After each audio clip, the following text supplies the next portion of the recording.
Welcome to the Tech Egg. Don't get scrambled. Enjoy the video. In this video, I will explain how to open your Lincoln MKZ key fob. First, locate the small button on the side of the fob.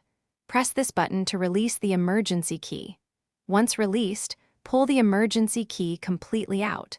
This key is essential for manually unlocking your car and also helps in the next step of opening the fob itself.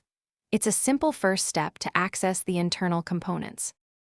Now that the emergency key is removed, you'll see a small, narrow slot inside the opening where the key was.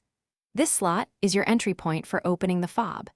It's designed to allow a thin tool to gently pry the two halves apart. Be sure to use a plastic pry tool or a small, flathead screwdriver wrapped in tape to avoid scratching the fob's surface. Precision here prevents any cosmetic damage. With your chosen tool, carefully insert it into the small slot. Apply gentle pressure and twist the tool slightly to create a small gap between the two halves of the fob. Once a small opening appears, slowly work your way around the entire seam of the fob. You should hear a few soft clicks as the clips release. Take your time and avoid forcing it, as this can damage the plastic casing. Once the fob is open, you will see the circular battery. Most Lincoln MKZ key fobs use a CR2032 coin cell battery. Carefully remove the old battery and insert the new one, ensuring the positive side faces up.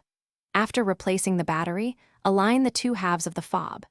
Gently press them together until you hear them click securely into place.